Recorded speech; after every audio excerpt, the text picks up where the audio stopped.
Welcome to the Lord of the Rings Lorecast, the show that explores the background of Tolkien's amazing world from the very beginning.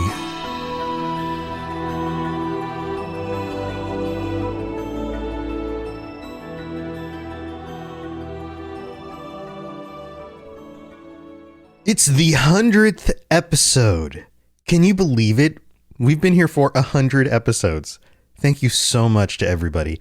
This is going to be a very special 100th episode because I debated some different things that we could do and ways that we could celebrate or just continue doing the story the way that we normally would.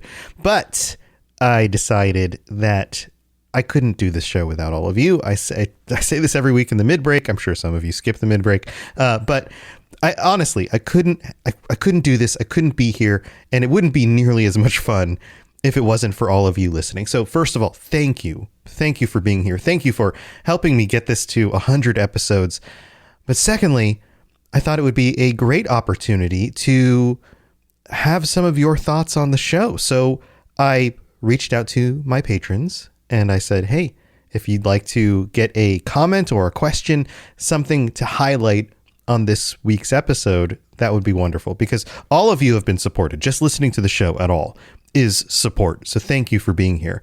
And our patrons have decided to take actual money and throw it at a thing that I am making and throwing it into the world. So I very much appreciate you being here and supporting the show financially.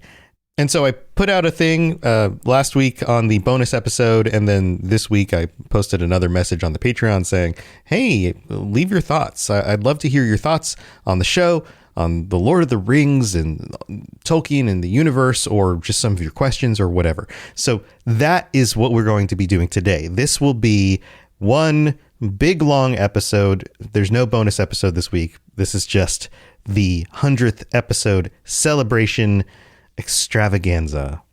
Ta-da! I should put some fun music in here, but I don't know if it would go with the rest of the cool sounding instrumental stuff that I already have in the episode. I was thinking like a mariachi band or something.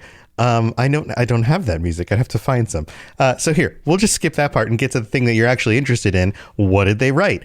Well, I'm just going to go in order of the responses. So if you responded first, you get to be called out first. Like our first respondent, Nostrils of Sauron. Wonderful name. Thank you for being here. Thank you to all of you. First of all, this is going to get old if I thank each and every single person, but so many of you who commented and shared your thoughts and questions have supported the show for a very long time at this point. I recognize your names. Many of you, I read out your names every week. All of that. Thank you so much. All right. So here, let's just get into the fun meat of the show. Let's start with Nostrils of Sauron. Nostrils. Can I just call you Nostrils? Is that cool? Nostrils says, Tom, this show has been an absolute game changer for me in helping me understand the wider legendarium of Arda.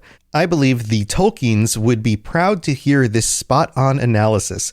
My question that I've always had about the lore is about the elves.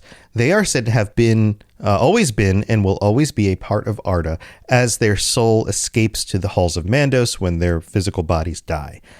But where were the souls of, say, Legolas and Arwen prior to their birth? Is that ever explained? Thank you. I look forward to hearing your thoughts. Nostrils, that is a wonderful question. This is an interesting one. I've done a little bit of research on this, and of course, I've read everything I've read so far. And I have encyclopedic knowledge, and it's like I can actually picture all the pages in my mind.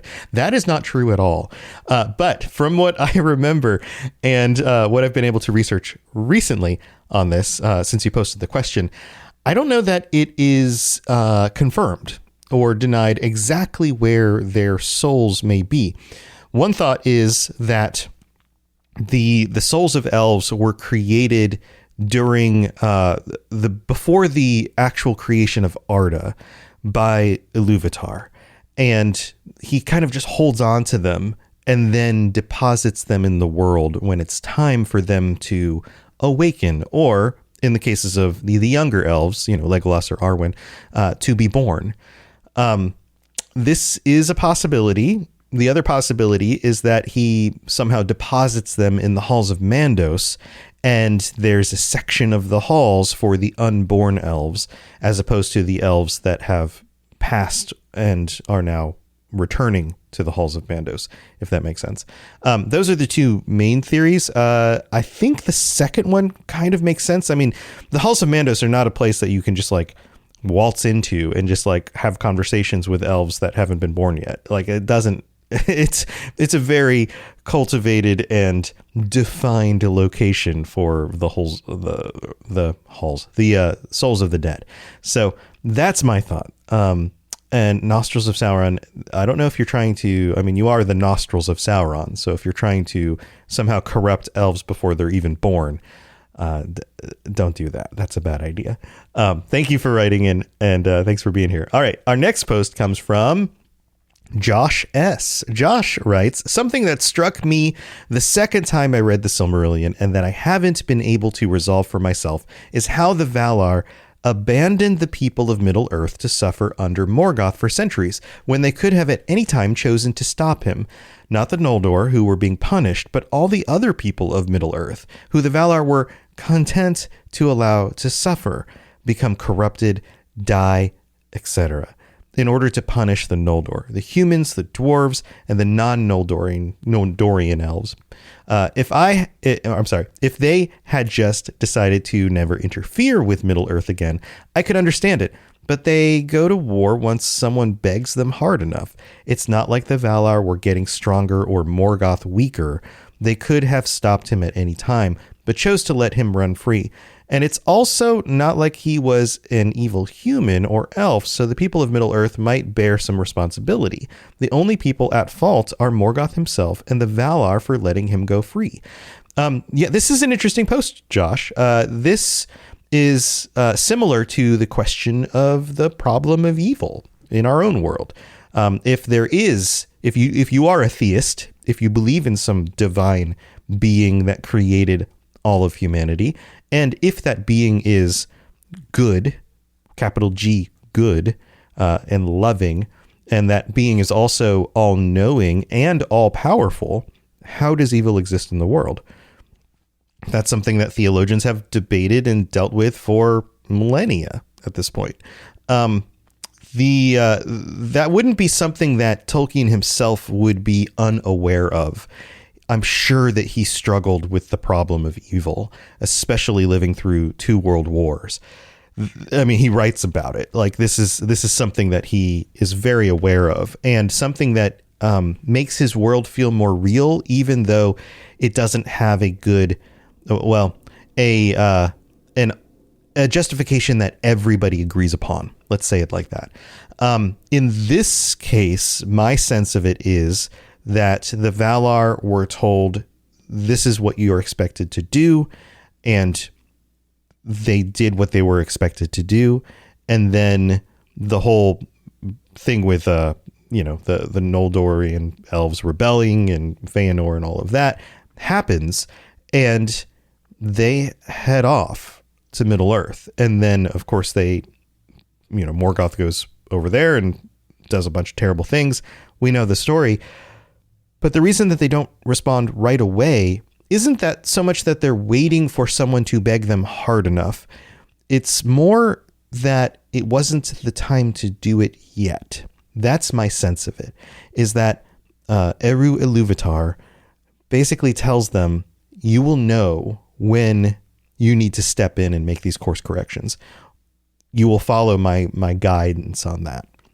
It's that sort of thing. And you can see it in the music where he holds up his hand and, Melkor tries to change the melody, and then he holds up his hand a second time. Like that whole thing. It's in his timing, which goes into he's wise and all-knowing. There's got to be a reason for the suffering that happens. Maybe the reason is simply that it creates good stories for us to read. But I think it's something that's held close to Eru Ilúvatar's chest. It isn't fully revealed, especially to the elves and men, but maybe even the Valar. Manwë is probably the one who's closest to the mind of Ilúvatar, and he even seems to hold back for the most part. But they all have their roles. Ulmo is helping them. he's breaching that contract in a way, but I have a sense that he's also supposed to, that in order to reach the end that Iluvatar had in mind, they had to act in certain ways and only respond in certain ways. And why that leaves so much room for evil, I don't know that we'll ever know. I think that's the puzzle here. It's the problem of evil. And so that's just that's as far as we'll get with it. That's my sense of it. So Josh, I hope that was a satisfactory answer or non-answer in a way. And I appreciate the question. This is a major, major thing. In my mind, having been a theologian myself, well, not really a theologian, somebody who studied religious studies and then philosophy in college, and then have continued reading lots of things on those things over the years. It's something that I still struggle with. I think as a human being, the problem of evil is something that we should take on, that we need to have a sense of. We need to at least understand the struggle and the puzzle of that and wrestle with it. Otherwise, are we really trying to, I don't know, fix it in ourselves, adjust it in our society? Like, how do we look that darkness in the face in a way and deal with it? And people have different responses to that. People do little good deeds all the time to the people around them. They get involved in their communities. They vote. They take up religion and organizations. They get involved with organizations that help people. Like there are different ways that people handle this, right? So anyway, thank you for that comment and that question. Hopefully that was good. All right, let's move on to Peace Lutheran Church, who responds with, I have loved encountering this material again, so much that I bought the audiobook on Audible, narrated by Andy Serkis. Combining his ability as a narrator with the wealth of content you have provided makes for such a rich experience. Fingolfin versus Morgoth, and Hur and Húrin standing against the forces of Angband to allow Turgon to escape are such beautiful, heroic moments. Day shall come again. Yes, I have a feeling Peace Lutheran Church is somebody who has dealt with the problems of evil before. I'm not saying this flippantly. I'm saying this as somebody who is from a religious organization, probably, hopefully, is dealing with those questions. And this idea that in this very next post, in spite of the evil of Morgoth, in spite of the darkness of Angband, these heroic characters are willing to sacrifice and fight against it because they believe that day shall come again. You could do a sermon on that, right? But even for those of you who are non-religious, I think that there's inspiration in the belief in a better future and the old men planting seeds for people who they will never meet, that kind of thing. That's not the quote. I butchered that, but maybe it should be the quote. But yeah, no, those moments are wonderful. I think the moments where they stand up at odds, and I think this is something that we see in movies and things like this, but and it's been part of myth for a long time. The overwhelming odds. The hero is strong and powerful and noble or whatever, but up against the forces the reader has no expectation that they can win. There's how are you possibly going to win that fight? And so they eke out little wins. Fingolfin versus Morgoth, just the small bits of damage that he's able to do, and being an inspiration for other people. Or in the case of Hur and Húrin, or Beren and Luthien confronting Morgoth on his throne and getting away with a Silmaril. Sometimes you got to roll the dice, you know. I think those are cool. All right, thanks, Peace. I called you Peace. Peace Lutheran Church. This is what some of the bonus episodes are more like, because I have a tendency to edit down the main episodes, but in the bonus episodes, I feel like I'm just kind of hanging out with friends and talking. So if that's something that you're curious about and you want to hear me stumble over words more often, go check those out. Azel Razzle writes, "Hey Tom, longtime listener from Australia who has enjoyed every moment along this journey. This has been my first ever podcast, and you've really set the bar high for any who follow. I always appreciate how you convey these dense stories into approachable episodes whilst prompting myself to view certain moments in a different light. I cannot wait to continue this adventure with yourself and all the other listeners. Keep up the amazing effort, and thank you for the shirts. Oh, I'm glad you like the shirts. I'm getting to the point where I probably need to update the designs. So those will be coming. I'll have to look up the date that I had originally put them out. And then I like to keep them out a little bit beyond a year so that people who signed up later have a chance to get some of them. And then I'll refresh the designs. And then again, every 3 months, you get another one on the Patreon. I rate this podcast 11 stars of Arendelle out of 10. It's just that good. Not all that glitters is gold, except this podcast. P.S. What made the lands of Beleriand so sought after and desired by the elves over the rest of Middle Earth, Eriador, etc.? Proximity. I think here's the real answer. I mean, you could joke like, oh, those were the ones that they ended up in because that's where the boats sailed to because the coastlines were closest. You could say something like that. But I don't think that's the only reason. I think that there's some very specific reasons why this is the case. First of all, the Noldor and Feanor and his sons and their group were going very specifically and very directly to get the Silmarils back. And that's where Morgoth was. He was on the northern side of the continent over on in that area, right? I think that makes sense. And you can tell by the way that they chose their lands after Feanor failed, that they all kind of picked locations in the north that kind of ringed around the northern waste area toward where Morgoth was. Secondly, I think that you end up with some other natural things that happen here. There are some natural barricades with the way that the mountains are designed and the forests along that northern Beleriand area. You also have the fact that Doriath is right there, that Thingol and Melian are kind of a natural barrier also in ways to suppress the area from the north that Morgoth would be coming down from, and sending out his orcs and things like that. So you also have that hidden kingdom, which is also already there and was planted there because Thingol met Melian there, and that's where they decided to stay. Then you also have because of that barrier in the north, you have the regions south of that, which seem a little bit more sheltered. So places like Nargothrond could exist, or places like the coastline south of that, where Círdan spent some time in some of that area. So you've got that kind of natural thing going on with, and it's all centered around the dynamic between the Noldor against Morgoth.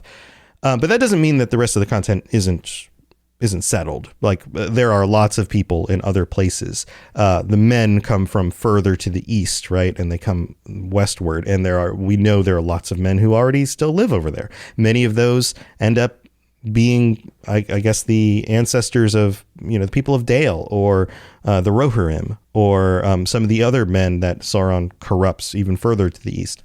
Then you also have the dwarves who are all along the Blue Mountains, which become some of the only regions that actually exist on the border of Beleriand and the rest of Middle Earth after Beleriand sinks below the waters, right? And then the dwarves specifically, many of them headed off east. They founded places like Moria and the other mountains north of there, like the Iron Hills and all of that stuff. So there are a lot of people and elves, dark elves and other elves that had traveled further off in that direction. It's just that this is the region where Morgoth was, and so it's the place where we get the stories, if that makes sense. So good question, Azrazel. Thank you for your support. Odith Remorse writes, "Hey Tom, I'm absolutely enjoying the podcast you've created. All my favorites in one place, so thank you. My question is, even though I'm not that far into the lore, where are the Silmarils during the Third Age? I'm only at the part which Beren managed to take one from Morgoth. Can't wait to hear more of the lore and other lorecasts you have." Odith, I'm excited that you still have so many episodes to get to. That is answered in the show. But spoiler alert, I'll give a quick little answer here for anybody who wants a refresher. And if you are interested in it being spoiled, then listen for the next 2 minutes or so. Yes. So Beren steals Beren and Luthien. Luthien really holds a lot of the, the responsibility here. They steal the Silmaril, and it becomes part of something they hold on to, and eventually Thingol gets it, all of this stuff, right? That specific item is taken from Morgoth and he wants it back. At the end of the First Age, when Morgoth is deposed, with the Valar return, all three Silmarils end up in different locations. I won't go through the whole story, but it's kind of poetic because one ends up as a star in the sky. It goes up in the sky, in the air. And then the other two end up in the ground and in the sea. So they end up like three different elements that you would use to summon Captain Planet or something like that. But they're lost. One is specifically put in the sky and is now a star. And the other two are they're just gone. And there's reasons for that. So listen through the episodes. You'll get all the different reasons. But thank you for your post. I appreciate it. I'm glad you're enjoying the show. All right, let's move on to KTS. KDS. Hi, Tombots. I can't believe I have been here listening to you for over a year now at this point. It has been the highlight of my day, and I always enjoy listening to the bonus episodes where you delve into more nuanced aspects of the lore. I sincerely hope you'll continue to review The Rings of Power when the next season releases. You are one of the few Tolkien fans who actually seem to enjoy it, and it is so refreshing to find a kindred spirit in loving something that, while it may not be perfect, reflects the soul of the work. And it's just so cool to see characters you love come alive on screen. Thank you for all the time and love you put into the show, and know that you are reaching so many people. Well, thanks, Katie. So let's talk Rings of Power. I'm excited for the second season. The first season isn't perfect. If you listen through my bonus episodes, I discuss the things that I liked and the things that I didn't about the show. And I know that the general sentiment is it's left people lacking.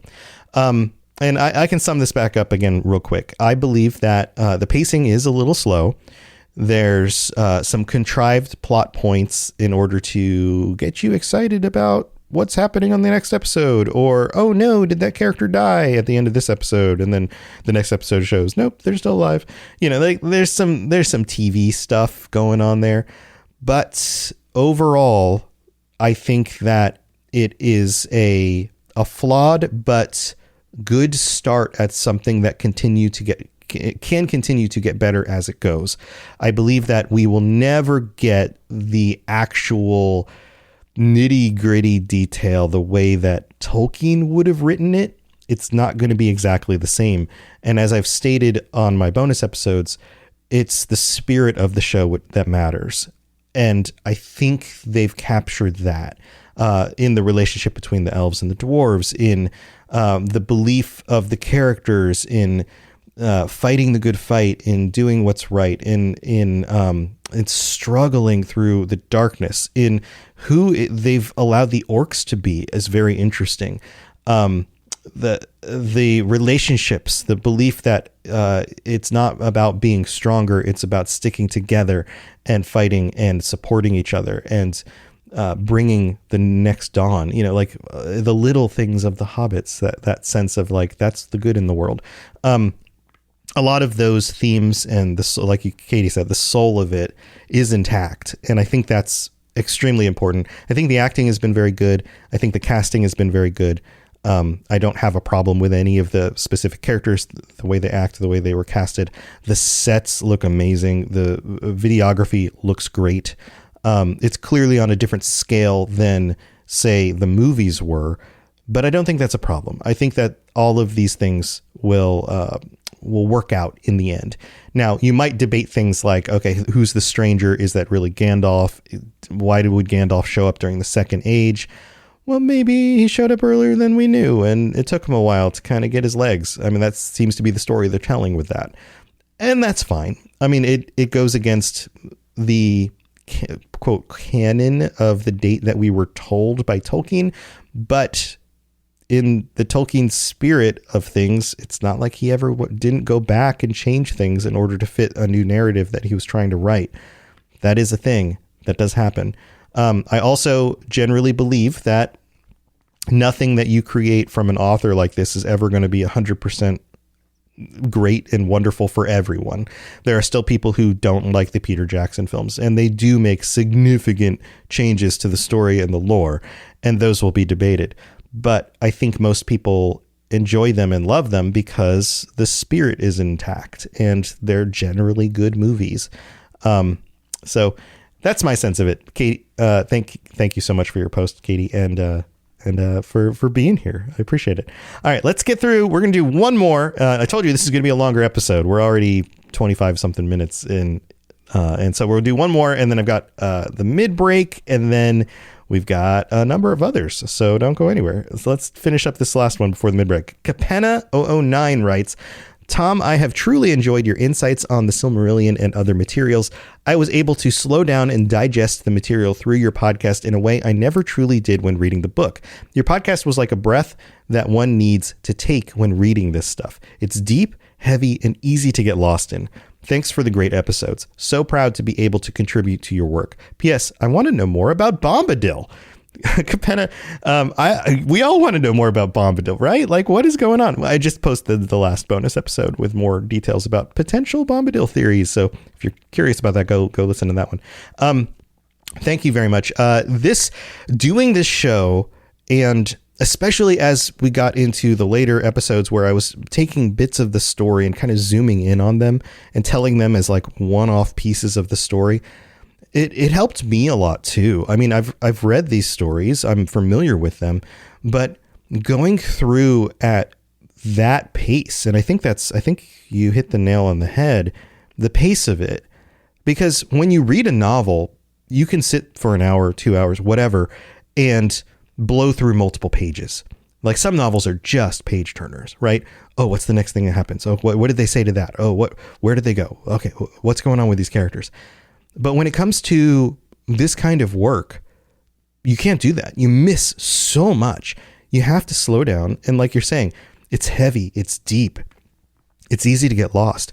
You have to look at every little piece, every little word, the way Tolkien would have when he wrote it. It's not about getting these lines in and getting to the next big plot point. Every single sentence, it seems like, has nuanced detail that's important to the story. It is dense.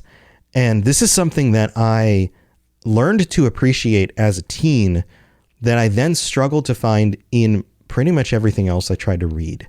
It's not that I didn't enjoy other stories or other authors or other novels. It's just that level of detail and really taking your time with it is beneficial. There's a reason to do it.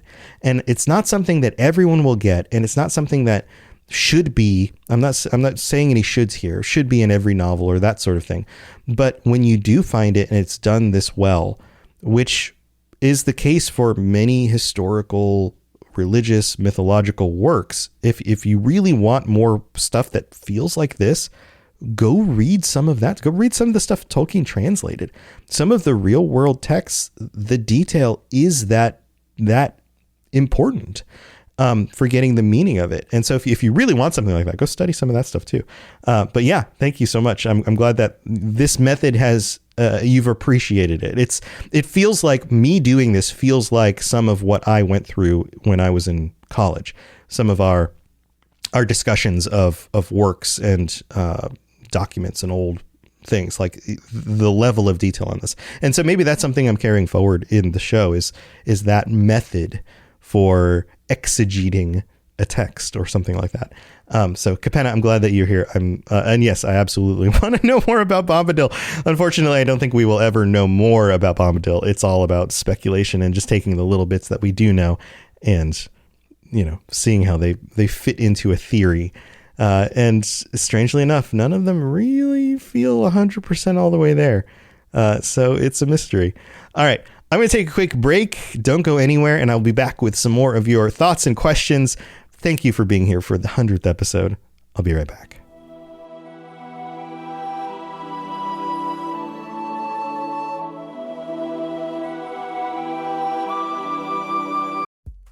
It's time for that spring reset. I'm taking a look at everything in my closet and figuring out that, oh no, this absolutely needs to go. And it's about time I replace things so that my clothes aren't older than my 15-year-old. Now you might think that they lasted that long because they were well made, but no, they're in terrible condition. Unlike the new jeans I just got from Quince. Jeans have always been my personal go-to because you can kind of wear them for lots of different things, but maybe they're not your thing. Maybe you're looking for, 100% European linen with insanely soft flow knit activewear fabric. It's definitely getting warmer, and their flow knit activewear is moisture wicking, anti-odor, and soft enough that you'll actually want to wear it every day. So pick out what you want. You can't go wrong because they have prices 50 to 60% less than similar brands. And like I said before, they are high quality. I continue to wear their clothes all the time, and I know that these new jeans are going to last me a lot better than the other things in my wardrobe. And on top of it, they look great. They're so comfortable, and I spent just as much on the jeans that I am now cleaning out of my wardrobe. So if you're looking for something better, just all around better, go check out Quince. So go do it right now. Refresh your wardrobe with Quince. Go to quince.com/ringslore for free shipping and 365-day returns. Now available in Canada too. Go to quince.com/ringslore for free shipping and 365-day returns. Quince.com/ringslore.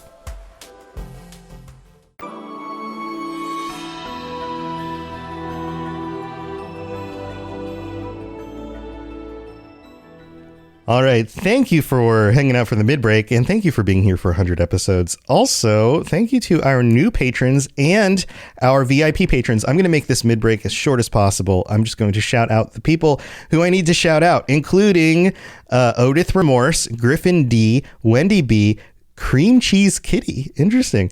Telduck, PTLEDUC, and Junhui S. I don't know if I butchered those names, but I probably did. But thank you for being here and allowing me to butcher your name.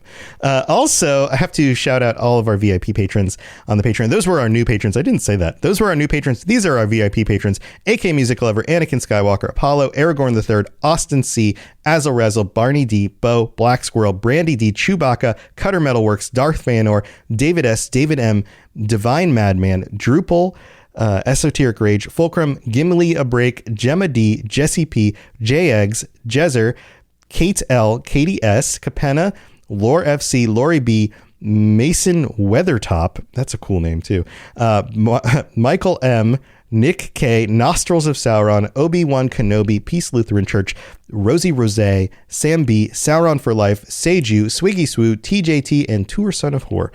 Thank you to all of you and to all of our patrons, and to those of you who have signed up previously, who are no longer patrons, but you did help support at some point, and those of you who shared the show with your friends. Everybody, thank you so much. I couldn't be at 100 episodes without you. All right, that's it for the mid-break. Let's go answer some more questions and read some more comments. Here we go.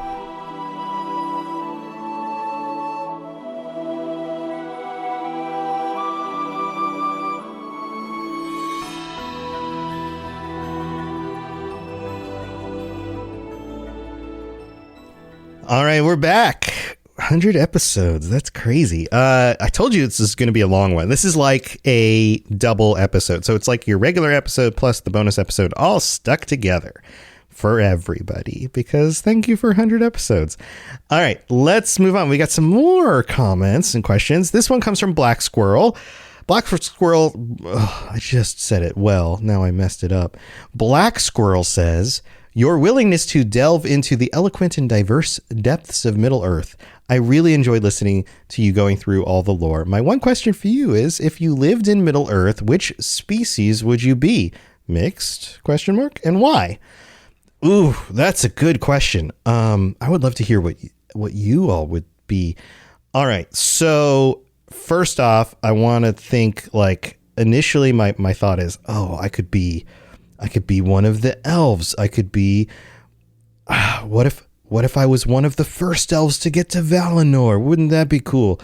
What if I fought the good fight against Morgoth? Yeah, that would be cool too. Or what if I was one of the Edain and I was one of these, I don't know, noble men, noble humans that stood up against Morgoth and helped the elves, and somebody like Tuor or Turin without all the tragedy, like somebody powerful and strong.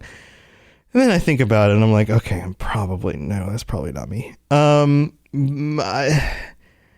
probably more of a hobbit. I think most of us are probably more of a hobbit, and that makes sense. The hobbits are our view into the world. They are our familiar place to start the stories and then take us into the unfamiliar. There's a reason why this is set up like that, right? I think most of us are probably more like hobbits than we may think. It's not that we're farmers or we're simple. It's more of we keep to ourselves. We do the things that we find important in the world. We focus on family and our friends and our communities, and then we grumble about family and friends and communities. And we're not, most of us probably not that adventurous. We don't really want to march off to Mordor or deal with some of the issues that are the greater parts of the world, because we're just happy living our lives and doing what we do. And I think that probably is much more likely to where I am in my own life. And maybe I need to be a little bit more adventurous. Maybe I need to get out there and, I don't know, take on a quest or something. Although in my own life, I guess, heck, starting the show was kind of its own quest.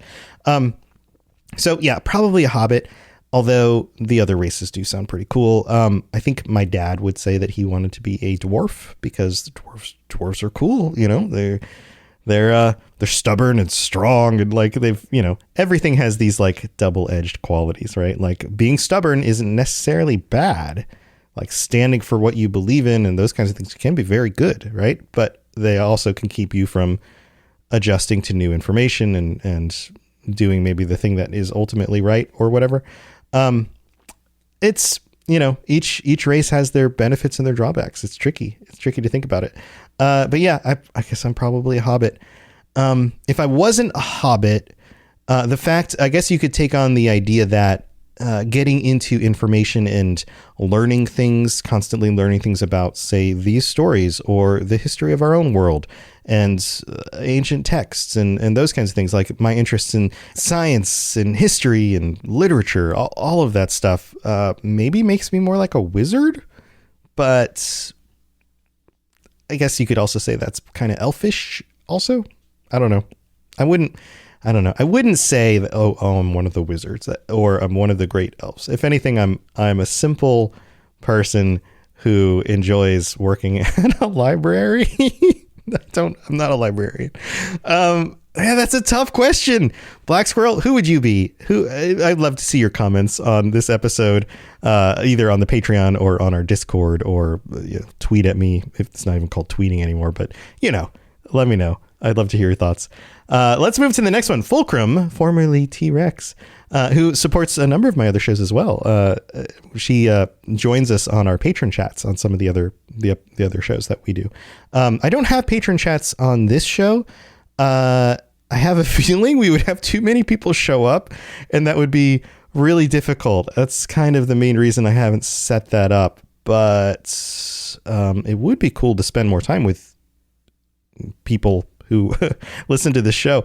My thoughts around that were things like playing that Mordor video game and maybe trying that out, which I never did pick up. I've been waiting. I checked out the details on it. Seems like there are updates that they need to make in order to make that better for communities to play together, like persistent servers and things like that.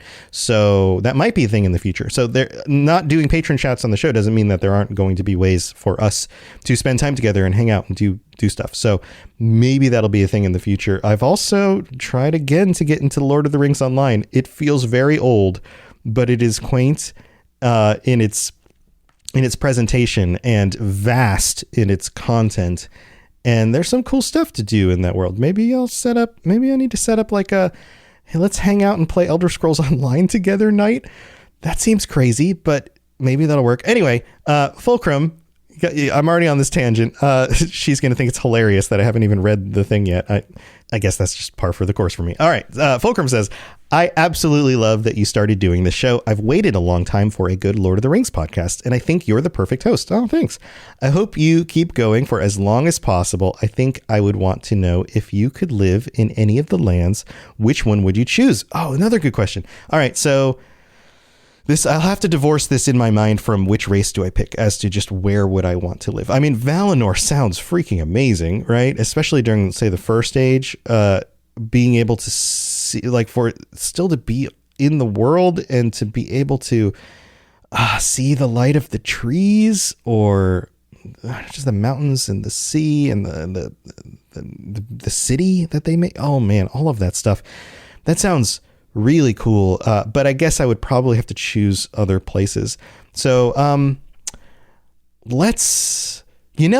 I think it would be really cool to live in a place like Minas Tirith. And like Minas Tirith, not the early city, the later one had the same name, that we're mostly familiar with. I don't know why I have to give that as a preface, but the Gondorian city of Minas Tirith. Up on those walls with those vistas and the mountain behind it and the white marble. That just sounds amazing. I love the bits of travel that I've been able to do, especially getting out of the United States to other parts of the planet that have older architecture, places in Europe, things like that. I love, my wife makes a joke that my favorite thing is old doors. And there's a reason for that. When you go to these older locations in the world, and some of you live in these places, and you see a building that's hundreds of years old, maybe 1,000 years old, the stone looks old, right? Like it's an old looking building, but some of those places have wooden doors that have been there since the building was made. And the doors, like the way wood ages is very different from the way stone ages. And that gives me more of a sense of the age of the place when they're like, yeah, this is a 500-year-old door. Because we have wooden doors in our houses still, right? Like imagine your own door to your house being 500 years old. What would it look like? It gives you a real sense of time and age, right? All that's to say that I really like old architecture and the way that those kinds of buildings work, and to see a bunch of stone and wooden buildings in a place like Minas Tirith, which clearly wouldn't, not everything would be that old, but the idea of the style of it being in this kind of medieval sort of style. I don't know if medieval is even the right description for that. I have to think about that. What is the description for the style of architecture in Gondor in the Third Age? I bet some people would argue that it's probably influenced by the Romans. But anyway, either way, that would be really cool to live in a place like that. I think I also probably would get driven nuts going up and down the stairs to the different levels, because that sounds tedious. I got to go down to the market again. I got to go to 3 floors of this gigantic city just to get to the market. Gigantic vertical city. It's not that it was that big or spread out. It was more just the verticality. Where would you live, Fulcrum? I do like, the Hobbit's place sounds pretty cool, but countrysides and things like that, that's fine. It's fine. I think I'm more of a city guy. So I think I'd be there. But thanks for the question. All right. Cutter Metalworks, you're up next. Cutter says, I'm just going to call you Cutter. Great show. I have it playing in my Forge all the time. That's awesome. Do you have a single favorite character or event from Middle-earth? Mine would have to be Morgoth versus Fingolfin. What an epic showdown. Yeah, that is an epic showdown. I really like Turin, and maybe that's concerning. Turin. You got to say the ooh in the U. Turin. His story is tragic in a way that feels, it's magical. Like, it's not like everybody can just be enchanted in ways that make them do terrible things like marry their sister. But his story is it feels so real. Like there's something about it. I think when it comes down to it, and it's not my favorite because it feels good. It's my favorite because it feels, this is what it feels like. This is a human being going through human stuff, making human mistakes. We're not all elves that have lived for hundreds of years and have the wisdom to know what the best thing to do is. And sure, the elves mess up a lot. It's not like the elves aren't just making mistakes as well. But there's this sense that Turin had he been given the guidance from the people that he loved, like had he been raised in the right household with a mother and a father and a community around him to guide him, could have been the greatest weapon against Morgoth. He wielded so much potential, and that potential was met at times, but then turned back against him. And isn't that true? Like, I don't know. Think about your own life. There are times where we as humans flourish. There are times where we are clearly at the right place at the right time. Everything's running on all cylinders, like whatever analogy you want to use. And the things that we've learned, the lives that we've lived, the mistakes that we've made have taught us things, and we are just able to do the thing that we need to do. We can be there for the people who really need us. We can perform during those moments where it really matters in our careers or in our personal lives, and everything just comes together. And you wield the black sword and the orcs run away with fear, and you protect the people you care about. That absolutely happens. But there are just as many moments, especially before those moments, where we botch it up. We don't see the whole picture. We don't know our full strength. We're influenced by forces around us that are leading us in the wrong direction, or we just happen to be in a emotional and psychological dump, like he goes through very real bouts of depression and has real feelings, and then is motivated to pick up his sword and fight again. There's something about that story, and it ends tragically, but it doesn't mean that his life wasn't valuable, that he didn't do good in the world, because he did. I mean, he kills the first dragon that ever existed. He's a heroic character that has very real tragic elements. And I think that is in some ways inspirational, and not because, oh, well, we're all going to have a terrible end. No, it's inspirational even in the darkest moments, even in the darkness and the tragedy that you are going through, you can still do good, even if your story feels tragic. And I think that's inspirational in a really kind of weird sort of way. And I think Tolkien understood that, because tragedy is something that he writes about all the time. The weeping and the sorrow of the world and the understanding of the beauty of that, I think, is absolutely encapsulated in Turin's story. And I think that's an element of being human that many authors miss. So yeah, so there you go, Cutter. I just call you Cutter. That's my thought on that. Thank you for writing in. That was a great question. All right, we've got one more, and then we're wrapping up this episode. This is from Rosie Rose, who writes, "Just love your show," with capital letters, LOVE. "And I have two questions. Maybe you told it already and I missed it, but I ask anyway. Aragorn goes under the mountain to get the Ghost King to fight for him. From which battle in time is that story? And the dead faces in the Death Marshes, do you know their tale?" Yeah, so these are interesting. Both of these events have something to do with the Battle of the Last Alliance during the end of the Second Age. That it's when the big battle, when the elves and men all get together and Isildur cuts the ring from Sauron's hand. All of that.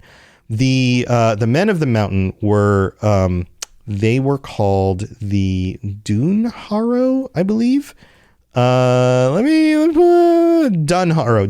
Dune. Maybe the U is an oo sound. Dune or Dunharrow. And they were called to help fight at the Battle of the Last Alliance, and they were summoned, right, by Isildur, and they didn't come. So they were cursed. So it's as simple as that. They lived in that mountainous region, and they didn't uphold their side of the agreement or whatever. So that was them. They were cursed. And then Aragorn, being the person in line for the kinghood, had the kingship, I guess is the word, kinghood, had the authority to forgive them and then also make another deal with them, all of that stuff. So that's what happened with that. The Dead Marshes, it's similar. During the battles that happened during the Last Alliance, there's a specific battle called the Battle of Daggerlad, which is named mostly for the location. It's in the area approaching Mordor, near where the Dead Marshes are actually there. That region is between Mordor and Lothlorien. Many of the elves who were sent from Lothlorien to that battle ended up in the Battle of Daggerlad, or it was towards Mordor, I guess you could say, ended up in the Battle of Daggerlad. This is on the plains area in that section of the map. If you look at the map, you'll kind of tell where it is. And they were fighting the orcs. They were pushed into the area with the marshes, and something like half the elves in that battle perished in that location. Eventually, the forces pushed onto Mordor, the Black Gate, all of that. But during that section of the conflict, there were many elves that were killed because the orcs were so numerous and able to push them into this region.